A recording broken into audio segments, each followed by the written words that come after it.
की बात है। मनाली गांव में एक भाई और एक बहन रहते थे। भाई का नाम कालू और बहन का नाम टुनटुनी था। कालू कौवा बहुत ही आलसी था, वो कोई काम नहीं करता था। एक दिन टुनटुनी चिड़िया बोली, कालू, तुम कुछ काम क्यों नहीं करते हो?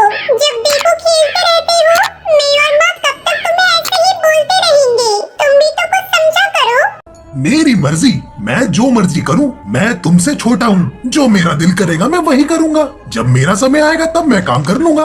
तभी कालू की माँ आई।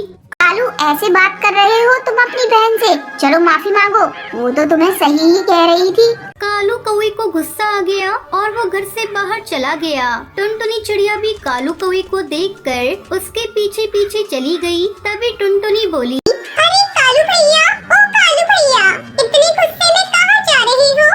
मैं जंगल में जा रहा हूँ लकड़ी काटने। जब देखो तुम सब मुझे ताने ही मारते रहते हो। और इसी तरह टुनटुनी कालू कौवे का पीछा करते करते जंगल में पहुंच गई। लकड़ी काटते समय कालू का पैर फिसला और वो नदी में जा गिरा। टुनटुनी, मुझे बचाओ, मुझे बचाओ, मैं बह रहा हूँ। टुनटुनी। कालू उसी नदी में बहता हुआ चला गया और नदी उसे कहीं दूर ले गई। अरे ये मैं कहाँ आ गया? यहाँ किसका महल है? कालू कौवा जैसे ही किनारे से बाहर निकला, उसके सामने एक जलपरी आ गई। ठहर जाओ बेटा, तुम कहाँ जाना चाहती हो? तुम उस महल में जाना चाहती हो? हाँ, लेकिन आप कौन है?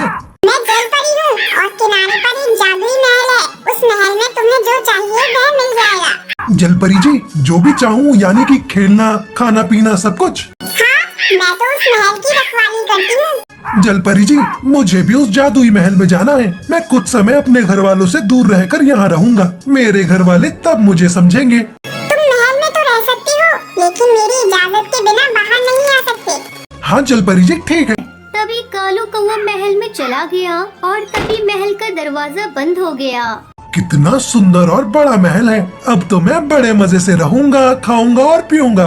तभी कालू महल से बोला, जादुई महल, चलो मुझे सोना है। एक सुंदर सा पलंग दे दीजिए। एक सुंदर सा पलंग हाजिर हो गया। कालू कौवा खुश होकर वहाँ सो गया। वहीं टुनटुनी चिड़िया अपने भाई को ढूंढने के लिए सबको लेकर आई, लेकिन वहाँ पर कोई नदी नहीं थी। सब ढूंढने लग गए और थोड़ी देर ढूंढने के बाद सब वहाँ से चले गए। कालू कौवा महल में बहुत खुश था।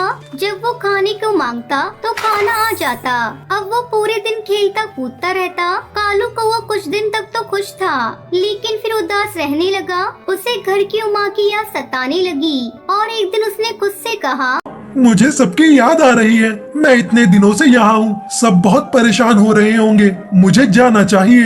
तभी कालू कौवा महल से बाहर निकलने लगा तो जोर का झटका लगा और बहुत दूर जाकर गिरा। कालू कौवा रोते रोते बोला, मुझे जाना है, मैं यहाँ नहीं रह सकता। मुझे जाने दो, मुझे जाने दो। महल बोला, अब तुम यहीं रहोगे। जब जलपरी का आदेश आएगा तभी तुम जा सकोगे। कालू कौवा जोर जोर से जलपरी को आवाज देने लगा। तभी जलपरी आ गई और कहने लगी, क्या हुआ कालू कौवा? जलपरी जी, यहाँ नहीं रहना है, मुझे घर जाना है। लेकिन तुम ही तो चाहते थे कि तुम ऐशो आराम से रहो। नहीं नहीं, मुझे बस अपने परिवार के पास जाना है। मैं अब सब काम करूँगा, अपने घर वालों को शिकायत का मौका नहीं दूंगा। तभी जलपरी ने उसकी बात मानी और कालू को महल से आजाद कर दिया। कालू कौवा तेजी से उड़ता हुआ अपने घर पहुंचा। वहाँ सब आराम से अपना काम कर रहे थे।